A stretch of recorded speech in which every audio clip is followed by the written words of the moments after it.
I am here once again with my good friend LB Muniz. What's up, my brother? Howdy, Tommy. Pleasure to be on. Yeah, it's always a pleasure to have you on. Voice of reason. Finally, I'd a like voice to of think reason. so. I'd like to think so, but well, then again, nobody ever does want to listen to a voice of reason. Not when they're so happy with being emotionally invested in things that beyond their control. I've gotten to the point where I'll watch I'll listen to like breaking points during the day Hmm. sometimes. And that crystal ball chick, man, I it, she used to annoy me, but now it just makes me laugh because just that the righteous indignation of liberal women just seems so fake. It's just, Hmm. it doesn't even seem real. It's like you're playing a character. Yeah, I think the funny part is because when you're in those moments and you understand this, doing any kind of broadcasting, or even if you have to give a presentation at work or something like that, there is an ability to get carried away in the moment. And and then there's like, well, then how do I get carried away? And so people use basically the one acting class. And I'm not talking about Crystal Ball in particular. I mean, she's a decent broadcaster, but like, but like, it's very easy to lose where the performance ends and the emotion actually, and like true emotion is there, especially when you know how to turn on that switch.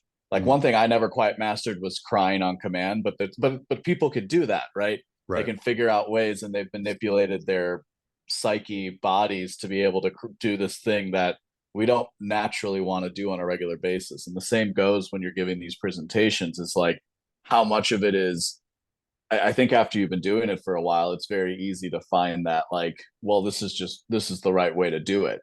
And a lot of it is again copying like what is the equivalent of soap opera level acting. But hey, millions of people still watch soap operas, right? Right. I've been known to get sucked into a telenovela or two in my time as well. At least in passing. Yeah. It's the performative nature of it just makes me laugh. I just Hmm.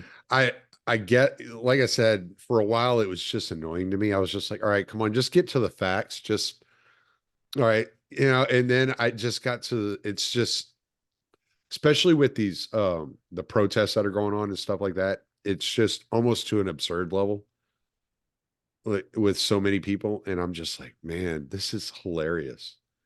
Like Yeah. I would offend you if I were sitting in front of you because I would be laughing at you. And it's just incredible. It kind of feels like to me it's like watching a lot of the protest stuff, and I haven't been following the day to day of it because most of my news quote unquote intake comes from X these days, right?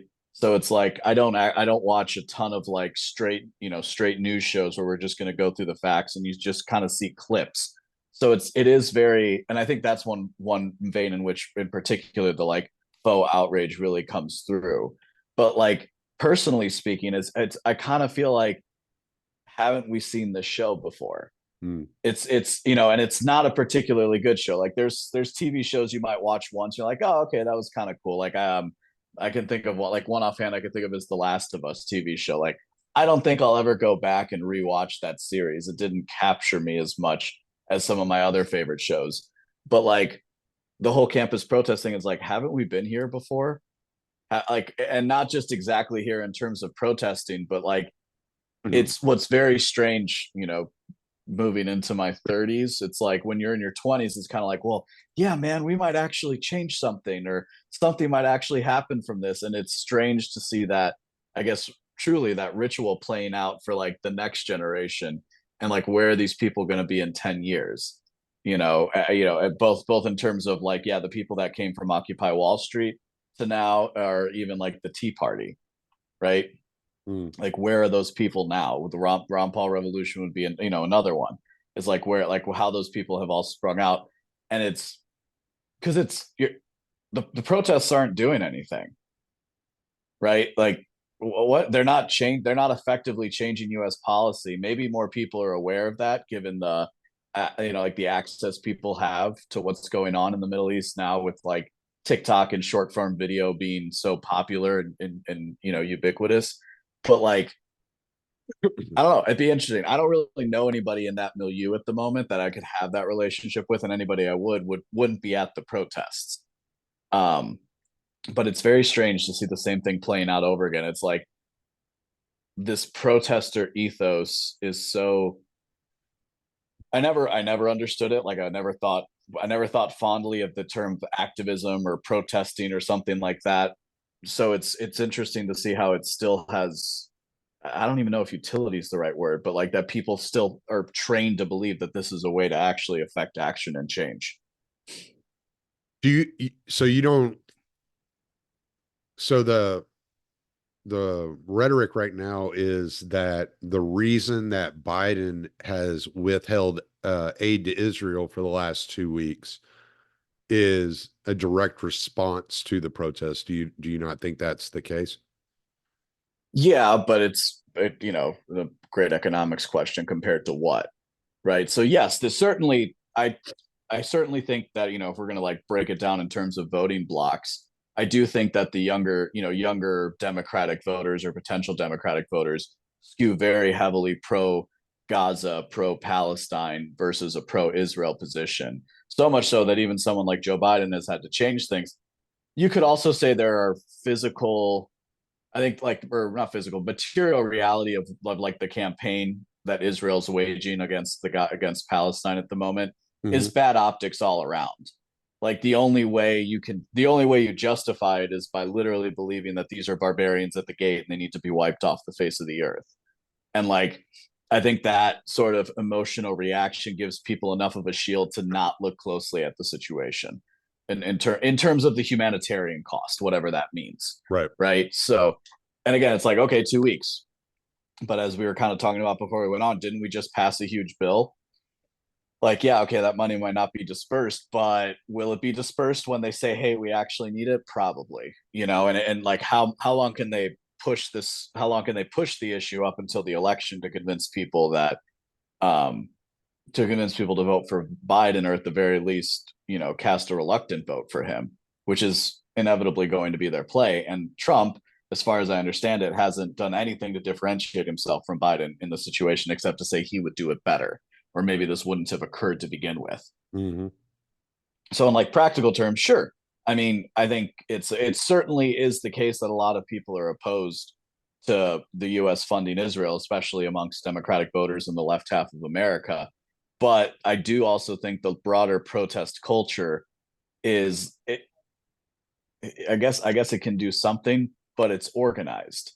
Like it's not an accident that these things are happening in the same way across the country, Hmm. right? And it doesn't have to be five people sitting in a smoky room. It's as simple as, well, I just put over the course of 10 years, I've put millions of dollars into these organizations that train from the same rule book.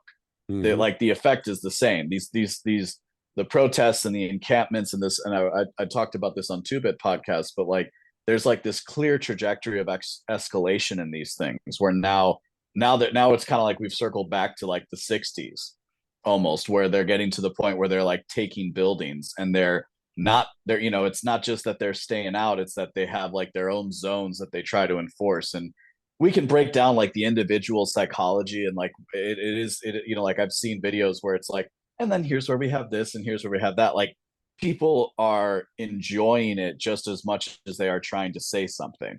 Right. So because most people are followers, right? So it's like, yeah, sure, maybe they're doing something, but like there's a reason why they were able to do this to begin with, and that has to do with a lot of funding that pre-exists you now paying attention to this thing in the moment.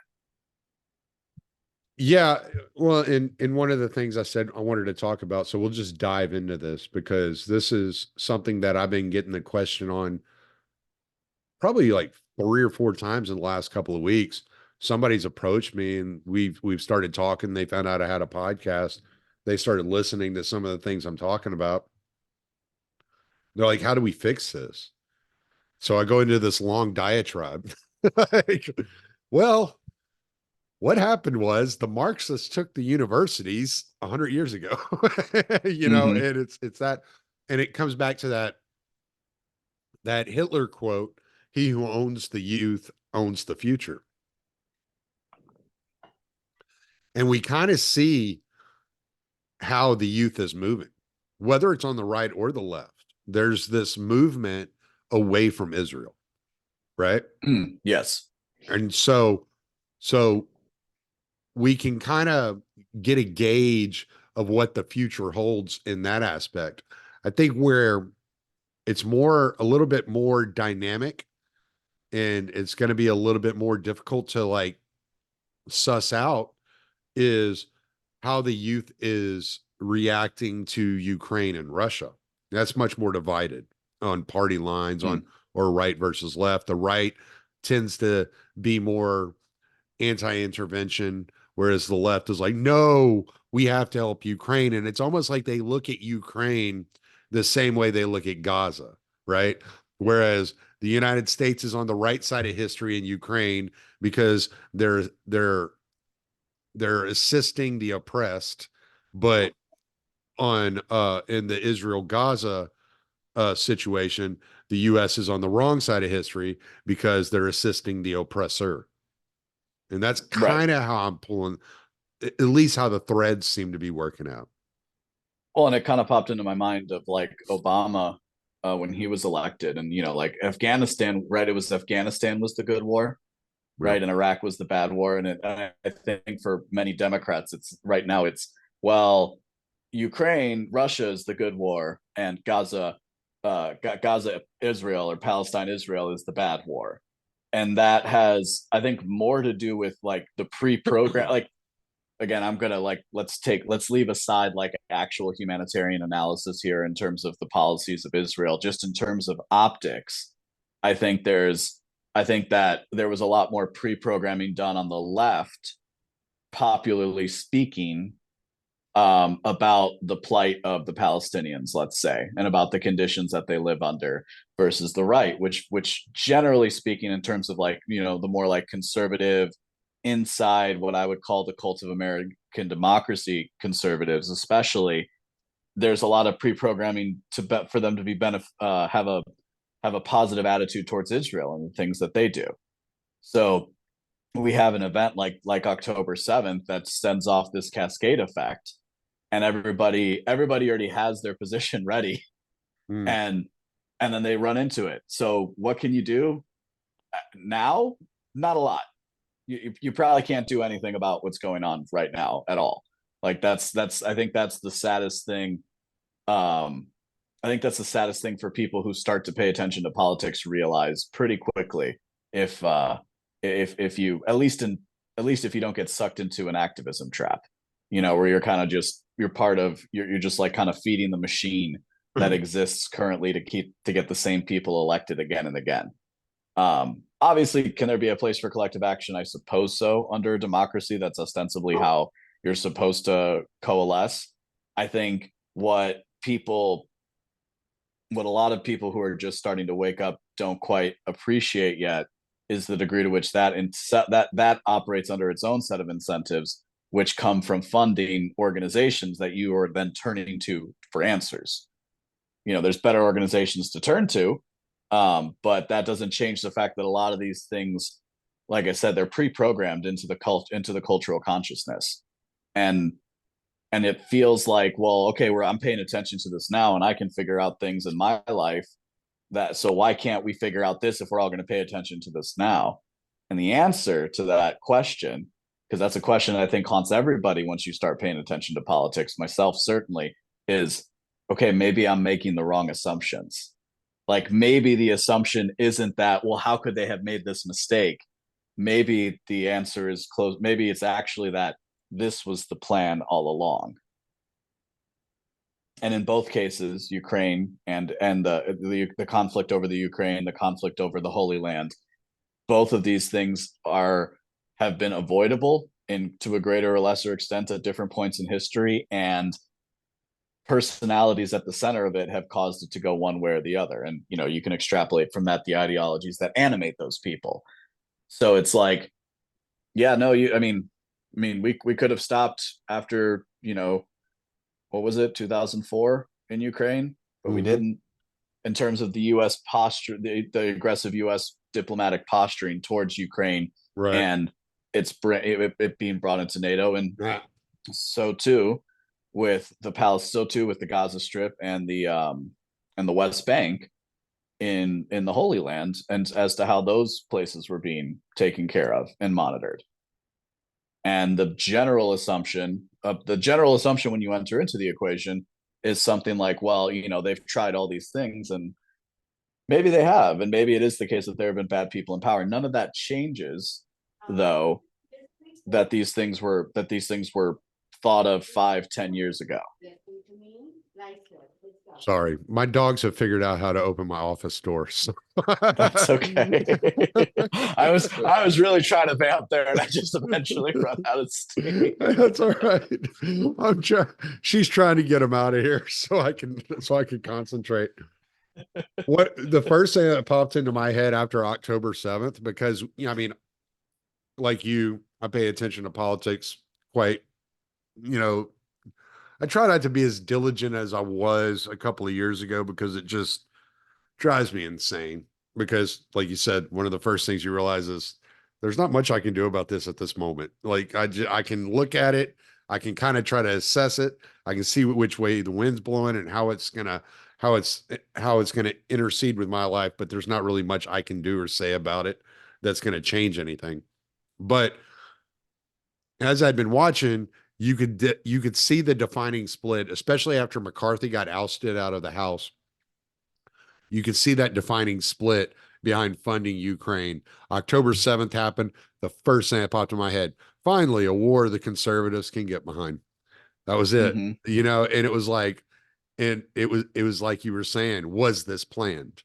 Was this part of the plan? Was this pulled out just just to get the the conservatives behind the military industrial complex and the funding of foreign wars and this laundering of money overseas in order to enrich these military contractors. I think was there were there plans? Yes, because that's what every military on earth does. There's a plan right now how you would capture and control every single major U.S. city in the United States, and those are sitting in Russia, those are sitting in China. They're also sitting in the Pentagon here in the United States of America. This is just part of it. So there's always a plan in these situations. What I think, in part, this has to do with is that the US's power has been is I think on the decline. We could try and support that with some more evidence, but I think I can point to the conflicts in Russia, in Ukraine, and the Holy Land and Israel as part of it. Is this veneer of the post World War II US led order in the unipolar moment of the fall of the Soviet Union has led us to this point. And at no point did the people in control of the US policymaking think about rapprochement, think about long-term success for the entire world, let's say. Instead, they focused on their interests, which are not, in fact, the interests of the American people. Hmm.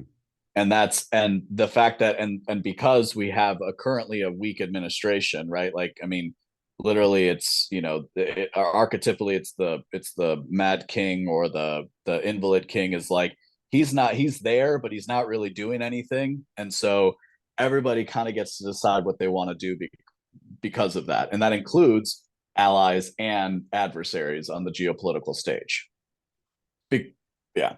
Well, okay, so when I read the Grand Chessboard by Zbigniew Brzezinski, one of the things that stood out to me is when he started talking about Eurasia, he starts talking about Russia, the former Soviet Union. He starts talking about natural gas. He starts talking about the oil. And he's spending a lot of time hammering the importance of that region on that resource. So when this whole Ukraine Russia thing popped off, my first thought was this is the United States trying to maximize containment of Russia so that they can maintain control of the natural gas pipelines running into Europe, right? And that was kind of the way Mm-hmm. I looked at it. I looked at it from an economic standpoint. But as it's kind of gone on, and I'm seeing how other nations are responding to the US's response, to Ukraine and Russia, I'm starting to think that this is the US's final attempt to remain the sole superpower. This has Hmm. less to do with economics, less to do with resources and energy, and much more to do with US hegemony around the world and the continuous containment of Russia. Because when they put those sanctions on Russia and Russia's economy boomed, I was like, hold on, that's not the way sanctions are supposed to work. Like this Right. completely backfired. Hmm. And because Russia had behind the scenes made the moves that made it, you know, realistic for them to surge economically instead of depress economically. And when that happened, it clicked with me, at least in my head, the way I saw the war and what was happening with the containment of Russia in a completely different light. Yeah, I think if you just I think it's always good to follow the money, and certainly oil versus natural gas interests are at play here. And he who controls energy controls civilization, because that's how we fund this, massive experiment of, whatever we have currently at our state of human development, which is, kind of cool at times. It's kind of creepy at other times. But it's yeah, I think people can get lost in saying, oh, this is just about oil. And so like I would what I one thing I've been trying out more recently when I'm trying to break down issues is, we kind of naturally fall into binaries.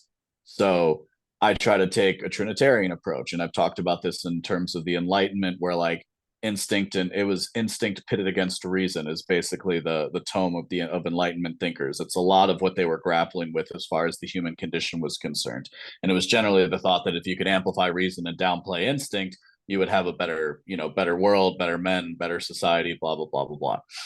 And like I think they missed a very important element of human existence and human being, if you will, which was namely faith.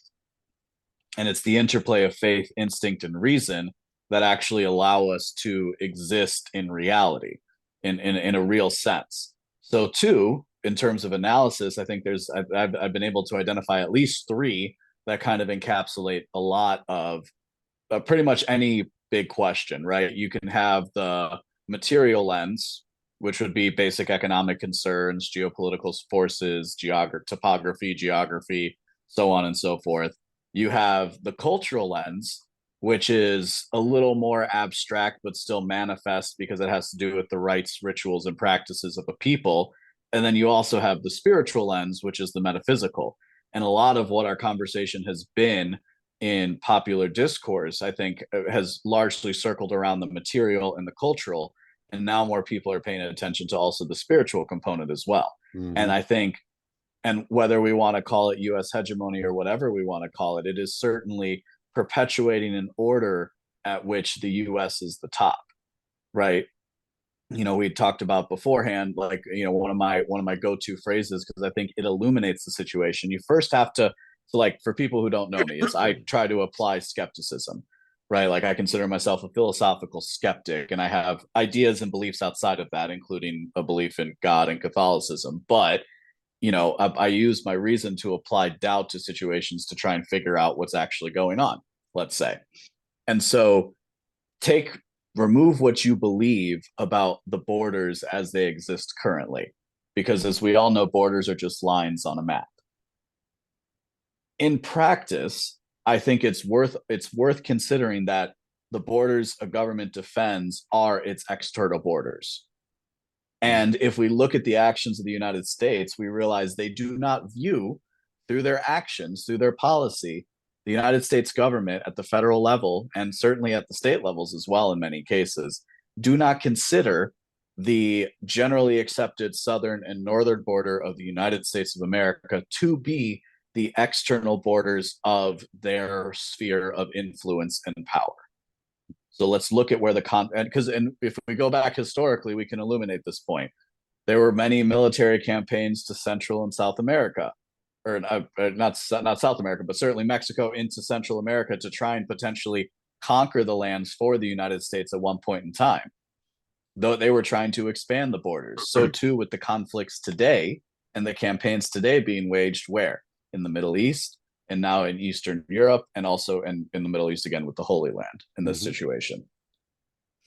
And this all ties, and so if you, and this is a pretty clear shot for anybody who, I did not, I was born around the fall of communism, but people who lived through the Soviet era, they understood very well that that was the game being played between two players, the Soviet Union and the United States of America. They were trying to play that game for influence across the world, Mhm. empire by other means. You don't have to, you don't have to plant your flag in a country if they're going to rise it, if they're going to raise it for you. Right. It worked really, really well up until a point, including debasing the currency, causing mass inflation, wasting the treasure and blood and bodies of a generation. It worked for a while, but now you're kind of running out of cards to play in reality, and so that's why you see other people now making moves that they wouldn't have made 20 years ago. When you talk about that, I couldn't help but think about Confessions of an Economic Hitman, and the way he talks about the CIA operating overseas. And what they would do is they would put a CIA agent in the board of directors of an international corporation that was that was run by Americans, but it was operating internationally. They would go into the borders of this country, and they would basically make an offer to the country and say, "Look, well, we want you know to extract these resources from you in exchange for this amount of money, and this is how we're going to play this game, and you'll be basically a proxy state, a subject of the United States government, by which you will get laundered money through this corporation in exchange for access to your resources." And it was the countries, like let's take Libya, for example, that said, no, we're not going to play your game. We're going to work to intensify the wealth of our population. We're going to worry about our national borders, and we're not going to play in your international game. The heads of those states were eventually overturned through the jackals coming in, creating coups, color revolutions, et cetera, et cetera. And so you had this game that was kind of this intermingling of corporate power, economic power, and military power all together in order to influence these smaller nations to play along. Well, now you have this competing influence called BRICS that's going around and getting people to sign on with them in their interest and in their economic interest. And a lot of these people sound really tired of the United States. And China has played a hell of a hand. I don't know about the whole Belt and Road Initiative, but I know how it operates in South Africa because Beatrix is from South Africa. So I'm very aware of how China has influenced South Africa. There's no infrastructure in South Africa without China. None. Mm. Nothing's built, nothing's done without China. It's all China contractors, all through the Chinese government. And what they're doing is they're leaving that military influence off. They've kind of like they've figured out we can do the corporate influence and the economic influence without the threat of military violence, and it still works. It's more like whining and dining your potential bride to be as opposed to kidnapping her and throwing her in a closet. Mhm.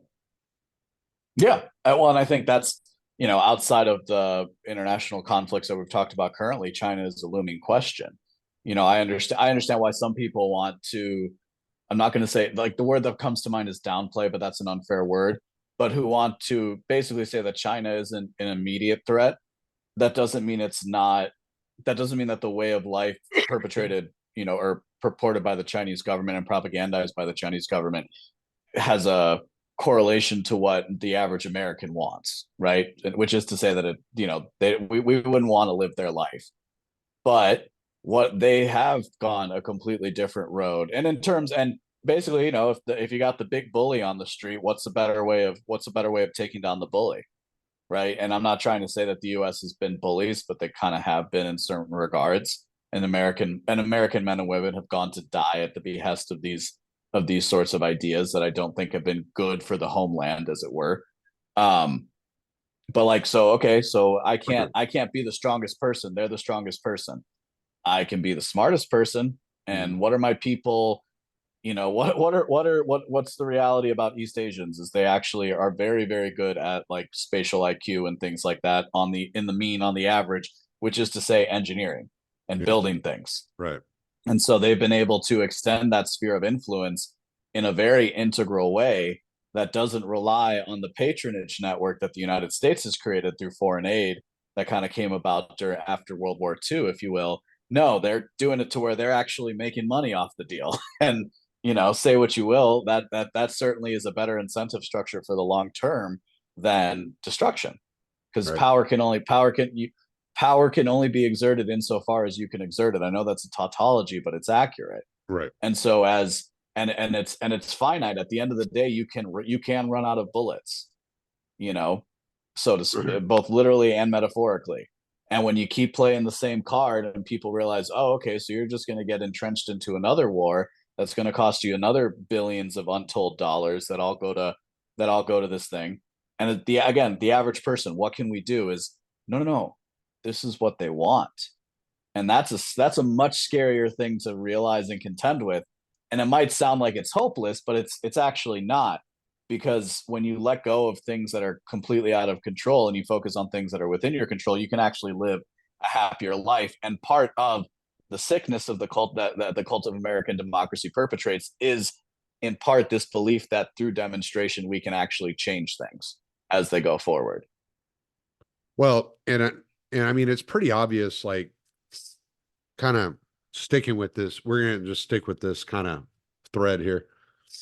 Um, I want to move kind of a little bit into TikTok because it was so obviously blatant. Like Trump during his administration had tried to come out with executive orders to ban TikTok, and it was kicked down by the Supreme Court, told no, you can't do that. And as soon as the pro-Palestine uh videos on TikTok had made such an influence with the youth of the United States that we had these protests kicking up all over Ivy League universities all over the country. Suddenly, it was Democrats and Republicans both going, "Oh yeah, we need to ban TikTok." Mm-hmm. It goes back to that saying, "He who owns the youth owns the future." And when you look, I heard this Patrick Bet David said this today. One of the top, I think it was the top funder of Harvard University is China. Mm. So Is that through like like did he say if that was like through their Confucius organizations, or are he they? I don't know if he's I don't remember if he said that or not. He was talking about um donations, going through Mm-hmm. donating to Harvard, and the Chinese government is one of the top funders of Harvard. So and then we know they've been buying up land in the United States. We know that their influence financially is wrapped up all through government bonds. We know that there are lots of people within government with ties to the Chinese government, right? McConnell's wife, her her dad owned a shipping company that was essentially run by the Chinese Communist Party, and so there's all the sphere of influence running in, and we're watching as the youth is moving in a direction that the traditional country or the traditions of the country would not have allowed for and would have very well been against. And so in a panic, Congress passes this bill, and it's not really, I don't guess it's really a ban TikTok. It's really a divestment of TikTok. Hmm. But essentially what it would do is it would get it TikTok taken off of all the app stores. So you'd actually have to go visit their website, which no one visits websites anymore today. So that's part of the reason I don't have a Twitter app on my phone, because it takes me forever to go to Twitter if I actually want to go. So, and when you're drunk and can't remember your password, you can't go talk shit. So, Oh, see, that's why you just saved the password. That's how you get around that problem. Yeah, I mean, like, should you is TikTok good? Is TikTok bad? I think you can spin off there a lot of different directions, and like what's actually being done to where it's not being curated in the United States but very curated in China, for example. I think that's an interesting way of framing it, because people say they're manipulating the algorithm, or maybe they're just showing people what they want to see, and in their home country they're showing people what they want them to see.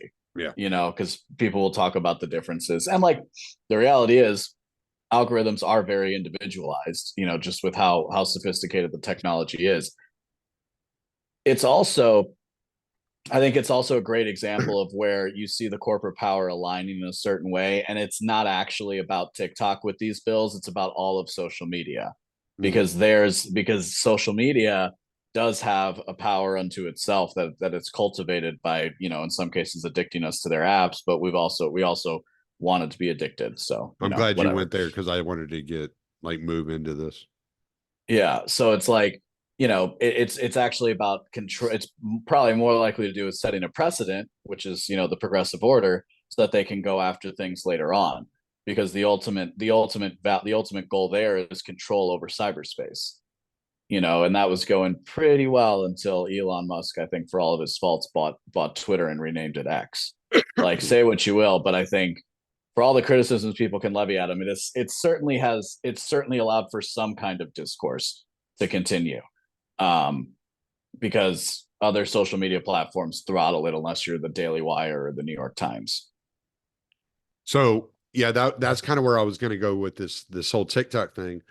Is I think because of the influence that the intelligence agencies have held over Twitter and Facebook, or especially in the earlier in the 2020 in the 2000s, going up into the early or the late teens, um, that they recognized exactly what social media was and the way that it could be utilized in order to push agendas on their behalf. I mean, you look at the 2020 election with the Biden laptop, right? I mean, we can see like evidences of this, and this has been going on for years through Q Intel, CIA funding, uh, Facebook and Twitter and Instagram, and all these different Google, YouTube, etc. So they understood the power that these platforms had and what they were able to accomplish and how they were able to push propaganda and agendas in this way and popularize things that would probably never otherwise be popular. Mm-hmm. Play these social experiments on the population of the United States, much like was admitted by Facebook in 2009, was admitted by the CIA in the church committees, under programs like MK Ultra, Operation Mockingbird. These things have been going on for decades. And so I think this was just kind of an evolution of it. And when they saw that, well, we can't control the the algorithms, the propaganda, the agenda of TikTok, we're going to have to shut it down. And that's Mm-hmm. what it really was. It was the necessity to shut down what they couldn't control. And this is why Musk is continuously being demonized with every action he gets, because they're trying to find that little that little thread, that little opening for them to be able to shut him down as well. And I think they will definitely use a bill similar to what they did with TikTok. I don't know if this bill that they had passed on TikTok necessarily gives them enough power to shut down X or shut down any of these other social medias, but I know it gives them a precedent to operate off of.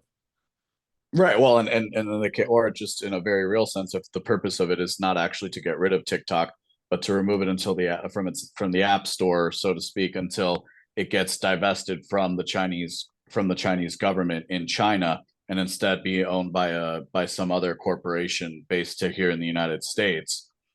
That then can and that can embolden them to do the same thing to a Musk, or even to a Zuckerberg, in a certain case, right? It's like, well, hey, you've got too much control where you need to sell your shares. Or in Musk's case, we're going to do a forced sale of the company, or even potentially, Twitter, you've been saying Twitter's the public square. So guess what? We're going to make it the public square and we're going to turn it into a utility. And again, Yeah, to the yeah. Could you use, I mean, just through the rhetoric, I wonder if, I mean, you may not know, you may have some clue. Could they use antitrust laws against, like Meta or Alphabet or whatever? I mean, I think that's certainly why all those companies are playing cozy with the government right now, Mm, is because they don't go after their friends in those cases. They go after their adversaries, right? mm, Um, and yeah, you can use whatever if you're trying to take out a target, you use whatever tactics are at your disposal, right? In right. these kind of instances, and so for better or worse, we all use these things. Like even think about like the control of RSS feeds and stuff like that, which still is largely unregulated, but you could start to go after, it could set a precedent. And that's ultimately what they try to go for. And if I can get you to care about TikTok because it's owned by the boogeyman China, then I can seize a little bit more power to then make my next steps. Mm. So I listened to Zero Hour the other day. Have you ever watched the show Zero Hour?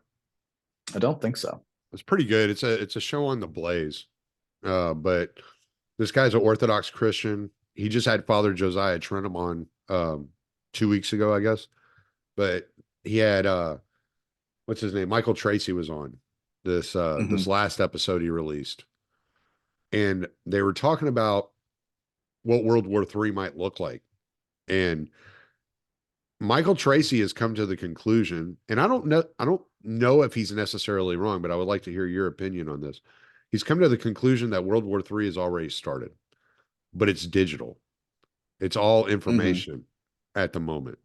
It's all online. It's all about controlling the thoughts of the populations and getting the grip and capturing the hearts and minds of the people around the world as opposed to firing bullets at each other, right? Right. It's an information war. I mean, what I was trying to find real quick, and I can probably find it if I scroll, but like I think I had like World War III begins and like or like once the Russia Ukraine conflict started, because we had already had the propaganda war going on for years and years and years on Mm, all sides, and now we're starting to see the kinetic wars popping a off hot in different conflict. places. Yeah. Right. No, I don't think there's. I think you're limiting yourself if you only think of wars in terms of kinetic, Mm, of being kinetic, precisely because war experts will say the same thing. You know, this is you can bring out ideas like third generation warfare, fourth generation warfare have been kind of pushing these things. You can go and research them yourself, but all of them, in terms of like war theoreticians, all of them on the cutting edge, as far as I understand it, people can please correct me if I'm wrong, but they incorporate some elements of propaganda because it's been so successful since the institution of propaganda and the formalizing of it into a field. The concept of mass psychology and the concept of how can we move millions of people to our will, whoever our is. Our could be a corporate Coca-Cola trying to get you to buy their product, or it could be the U.S. government trying to justify a war. The method of convincing people of the position is the same. So too for the encampments and the protests and all the other things that we see going on in our society right now. And it's once you and in very simple terms, if people haven't read their Edward Bernays, is to understand that public relations, that thing that every corporation does in one form or another, is propaganda. We just call it something different because that's what you do in propaganda, right. or that's what you do in advertising, right? It's well, there was like that episode of Mad Men where they're talking about the problems that the company is facing, and like, the one character comes in and she says, she says like, if this was dog food, we'd tell them to change the name because of the scandal of it. It's like, yeah, we just call it public relations. It's still the same principle. We call it advertising. It still relies on the same principles, which speak to, elements of our nature as social creatures. So if the argument that is being made by people that World War III began when Russia invaded Ukraine, then there would be a valid argument that World War III began whenever the United States organized the Maidan coup in 2014, which started the entire civil war that extended into the Donbass between Ukraine and the Donbass, that Russia was then using the Donbass as a proxy to fight against Mm-hmm. Ukraine. I think it would be closer to like, let's say there's a million dominoes laid out in front of you, and they're not exactly in one clear domino pile, Mhm. right? There's like a bunch of little ones. I think they tried to do a little one and it cascaded. Yeah. I think that's a better analogy, because I personally try to stay away from this was all one central plan from the beginning, because you can sound crazy to somebody outside of your worldview if you say something like that. And Harold also I Quigley think said, and also, but not for nothing, but I think a lot of times it has to do with a lot of little mistakes. Mhm. Like I don't think that's an unfair way of viewing the world.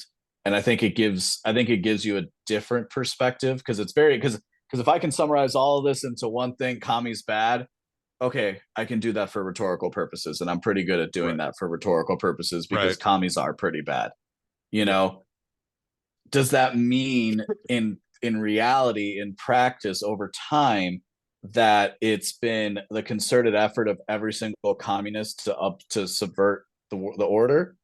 No, because some people call themselves a communist without knowing it, and some people act in the interests of communists. Again, to push this metaphor, some people act in the interest of communism without knowing they're acting within the interest of it, including opponents. I would say in some cases. Yeah. The useful Um, idiots. Yeah.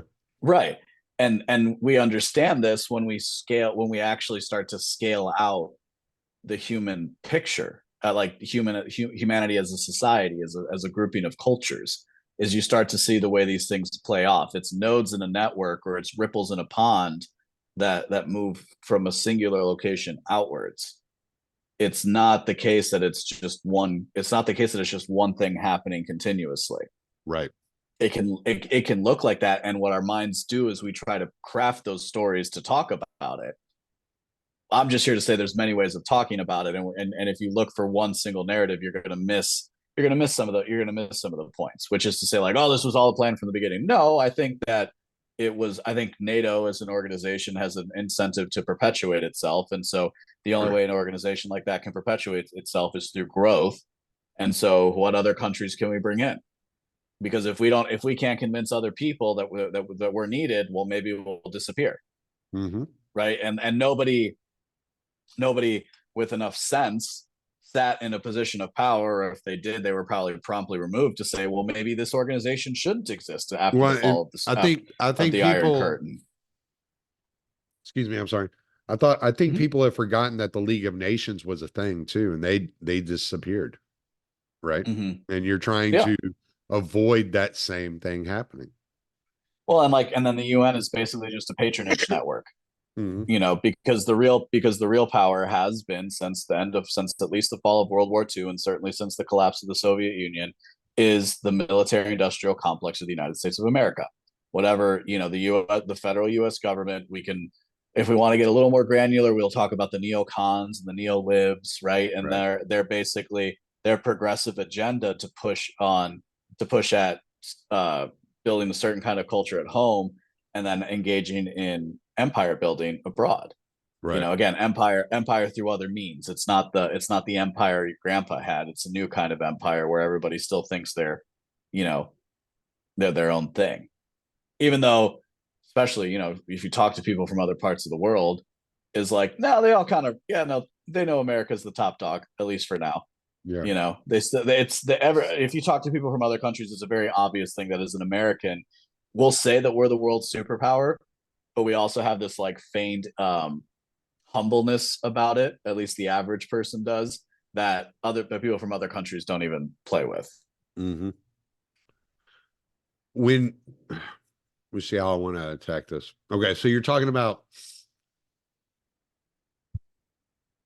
I think a lot of the problem is people are we've been conditioned to view the world as a movie, right? And Mm. so there's a distinct beginning, there's a distinct end, there's the plot, there's the peak, there's the struggle, the overcoming, etc. And then and then victory. But as you're saying, things aren't that nice and neat.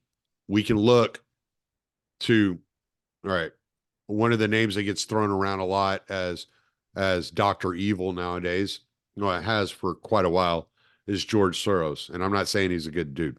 Like, I have plenty of issues with George Soros. But we can look at what his organization, Open Society and Tides, are doing right now.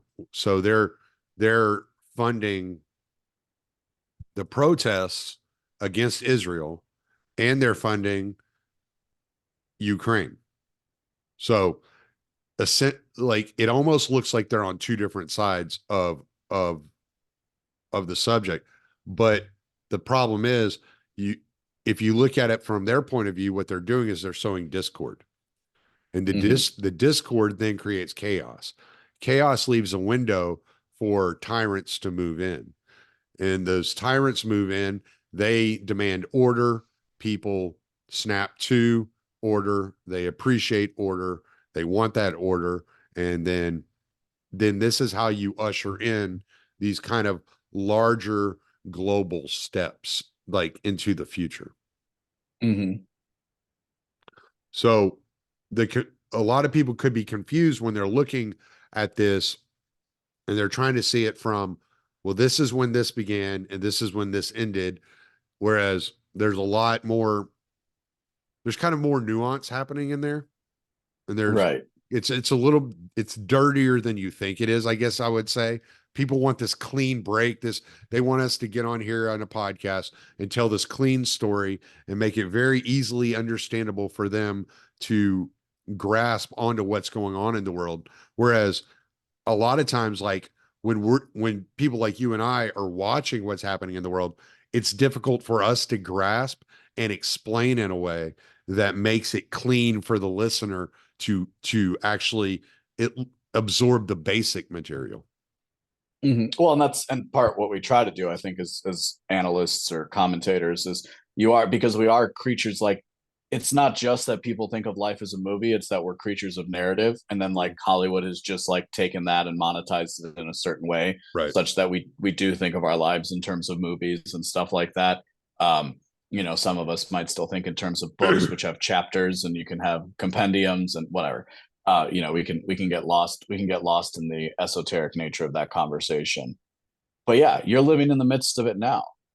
In 30 years, there'll be books written about it, and in 100 years, there'll be books written about it, and the narrative that's chosen to talk about it will be determined by the people in power, because Mm-hmm. that is, for better or worse, the way of things. That tends to be the way things are looked at. One thing that's very different right now in this moment is the degree to which, if you are trying to, you can access all the pieces of the puzzle as they're being produced.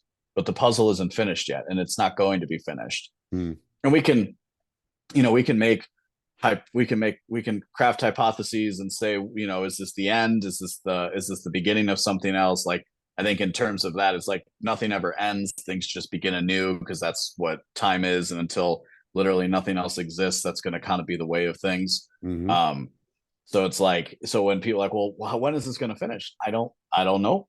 It could have. What we know is that it could have. Like, that's what it is. Like, well, what can I tell you? I can tell you that these conflicts were avoidable in different cases if you, depending on how far back you want to roll back the clock. I can tell you that even in the midst of these conflicts, there have likely been chances for peace that people have chosen in this moment to ignore because they feel like they can press the upper hand. And I can also tell you that that has a lot to do with funding from organizations like Open Society, though not them in particular, in a general sense, with how the money flows with really rich people who are playing a game very different from you or me, or from people who are watching this or listening to this podcast. Is like it is like, I just watched Game of Thrones for the first time.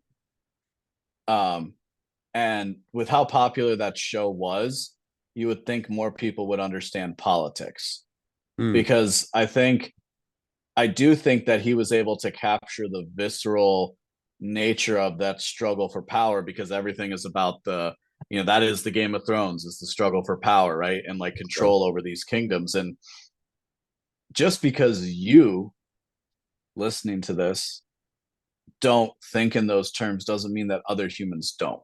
Hmm. And it's very and it's completely acceptable if you're a good natured person to not be able to put yourself in the shoes of these people, Right. and again come to that realization that, oh, they're not making mistakes, this is part of a plan, they're motivated by ideas that say Mm, this is the right direction to go. yeah. Yeah. I'm going to use a George Soros quote. And again, I'm not just trying to like aim all my attention at him. It's just this, he said this, and it's how a lot of people act. And especially a lot of people in politics, it's how they act. Um, but he said that I used to feel like I was God and it made me uncomfortable until I started making moves. And now that until I started making moves as if I were God. Right. And this is kind of how Mm-hmm. these people in power, how they interact with the world, as if they're God, as if they're moving people, pieces around on a chessboard, and we're just fodder. Now, there's one more subject I want to cover. I don't think we're going to go too long on this. I just want to kind of touch on it because I think it all comes together. Immigration. All right. You talked about the border a little bit earlier and how the borders that you were willing to defend are actually the borders of your nation. But that does not change the fact that what's happening at the southern border is making a lot of Americans very uncomfortable, and it's creating a lot of chaos within um our country, our nation, along with the United States being so caught up in foreign policy, in these foreign adventures overseas. It's creating a lot of disdain, distrust, a lot of angst amongst people, especially those Mm-hmm. people that are having troubles putting food on the table, paying their mortgages, paying their rent, keeping their car payments up to date. These people are experiencing a very high level of animus, I guess would be the word I would use. Do we foresee action, or do you think that's what the DOJ is trying to crack down on before it gets to the point of action? I truly believe at this point that it's by design. It might have started with the best Cloward of intention. Piven. Yeah, actually, yeah, precisely that. It's Okay. Cloward Piven. Yeah, bottom up, middle out, top down. Okay. You bring the you agitate the lower bases to have them rise up. The middle separates because they're polarized on an issue, and that allows the top to clamp down on everybody. I think I did a decent job of laying out the That's a Cloward Piven pretty decent strategy, summary. Yeah. and and this has been around since the 70s. Like Yeah. Yeah. this has been an operating idea for people in power. Hmm. Um, I think it's important to remember that it's not just happening to the United States of America. It actually is all. This is also affecting dramatically Mexico and the other Central American countries, Colombia, Panama. All these countries are actually being affected a lot by this migration crisis that's occurring right now. And the incentive structure, again, the incentive structure is such that why wouldn't you? Do you understand how people as Americans, we are so we're like, I don't mean to sound like a bleeding heart lib, but I guess I'm going to for a second because it's accurate. you're so fortunate as an American citizen with your ability to travel. It's insane compared to other countries, and specifically other countries to come here to the US. And again, I'm talking strictly tourism here. I'm not talking about moving or anything like that. Right. It is something that it's something that is I'm a little more close to it at the moment with some stuff going on in my personal life, and it is astounding to me as somebody who has still paid attention to these things, which is to say, this is not an accident that we have this problem, because both sides, well, not I'm not even going to say both sides, because we have to take into account the corporate interests at play. Mm-hmm. So on the one hand, you have the interest of, well, immigrants tend to vote for my party, so the more immigrants that come in, just in terms of a basic syllogism, the more immigrants mean more votes for my party. That's a pretty good incentive structure. And that also, again, there's nothing controversial. Milton Friedman talked about this, I think, in front of Fox Piven, actually, or Piven, whichever one the woman was. Is like, you have the benefit in terms of a voting place, and then you also have the benefit to corporate interests in cheaper labor, because immigrants are willing to work for less. And Mm-hmm. then you have to take into account the larger corporate ethos, which is always stock market must go up, right? There can be no deflation. Everything has to be it has to be inflation. Everything must always improve and get more valuable over time, because we've made some promises that we need to keep in terms of voting blocks, demographics, and perhaps more importantly, corporate interests. So Mm-hmm. yeah, this is not, and it's a very clear calculus that if I can come to this country and make more money than I ever could in my home country, and they're basically telling me on TV, and the NGO down the street is telling me how easy it is, and I have a cousin who's already made the journey, why wouldn't I? Mm-hmm. Right? The only thing that would keep you from that is ironically, right? It's, you're talking about people who are desperate, right? Or people who have ulterior motives, just to make it simple. There's obviously more, but we can put them in those two categories, because the non-desperate person of an ethical nature doesn't want to do that, because they want to because they want to be respectful of the laws and institution of the United States. But then you make it it's again, but then you make it so difficult to do that. You don't fill the migratory visas. You don't make it easier for working visas to happen without necessarily guaranteeing voting rights, for example. There's obvious solutions to the immigration question. It is the case that people are going to want to come here. I'm personally speaking, not, I understand the need for, like, perhaps like a moratorium in certain cases, and certainly stopping the flow at the southern border right now. I don't think you can remove that immigrant story from you can't extract that from the United States in a Right. certain extent. What's happened now, going back to all the points that we've touched on throughout this conversation, propaganda, PR, the need to sow chaos, all these things align to basically create a freaking highway right into the heart of the United States. Mm-hmm. And those people are suffering. I mean, like, I see it where I live. I see it when I'm out. I see it when I'm traveling the country. Mm. Those people are struggling. Like, I've spent most of my adult life in Chicago, and it's very rare that you see families on the street, and that's like commonplace now. You go to places where they've set these people up. There's entire cities that are being developed here. Yeah. The only explanation to why this is happening is because people in positions of power want it to be the case. Right. I think there's no other way of looking at it. There And was it just depends on which people you want to point to. yeah. Well, Tucker Carlson he released like I don't pay for his network, but I saw he released like a 9 minute and 30-second video yesterday where he was interviewing some lady from like True the Vote.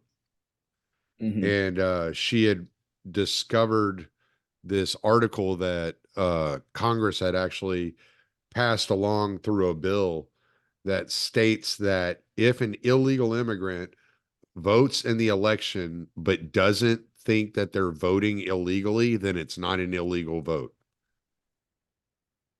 So There it's you go. like, if I hold up a convenience store and I don't think it's against the law, then it's okay. Mhm. So, Yeah.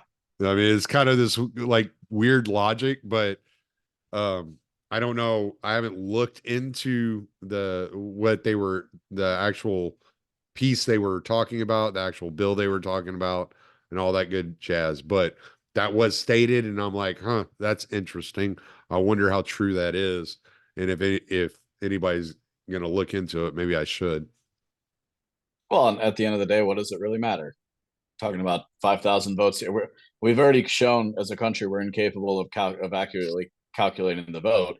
There's a question to which a vote ever is accurate, or the what 30% of the population votes on a presidential cycle, if that. So Yeah, it's like, you know, these are all the cracks of democracy. These are all like the cracks in the foundation of the cult of American democracy that I have a deep sympathy for people who are just starting to see and yeah, just starting to realize that, oh no, this is not a system that's sustaining itself. This is a system that is, or rather, this is not a system that's sustaining its population. This is a system that's sustaining itself. right. It doesn't actually take into interest the average person. And a lot of people have realized that. Other people have put their heads in the sand. Both are part of our nature as humans, and unfortunately, a lot of people will unfortunately, it mostly is beyond your individual ability to change. Now, it doesn't mean you can't get involved. Doesn't mean if you're. I think at this point, unless you're somebody who's willing to take a certain active role, then you have to commit to being passive, right? So if you're one of those people that's like, you know what, I'm gonna get on the school board, or I'm gonna try and like I'm actually going to try and go through the muck, and I'm going to try and like get elected to Congress so I can caucus with Thomas Massey. If you think you're ready for that game, then you should absolutely do it. And there are people doing it, right? Um, there's a lag effect between activation and implementation for any idea in any set of population. But outside of that, you kind of do just have to commit to a certain passivity and realize that you aren't in control. And so and then in turn focus on the things in your control, which can bring you happiness and peace of a kind. Because just because we can see all the bad things happening doesn't mean that most of human existence hasn't been all these kinds of bad things happening all at once. Hmm. I think one of the big differences is more people are seeing it, more people are experiencing it, and more people need to learn what to do with it. And I think that is far more important. And unfortunately, a lot of the ecosystem is built on not giving you those tools. It's actually built on playing up those emotions so that you keep watching their show. That seems like the great place to end it. So let's plug, man. Well, if you liked anything I have to say, you can go follow me on X or Instagram at the LB Muniz, Muniz. Or you can go to binawake.com and subscribe with your email. That'll get you all the articles and stuff like that as well. Sounds great, buddy. Well, I Oh, appreciate you or being search on. Spin Awake. Yeah, sorry, or search Spin Awake with LB in a search bar, and the show will pop up with that. Spin There Awake you with go. LB. All right. Well, I'm gonna stop the recording.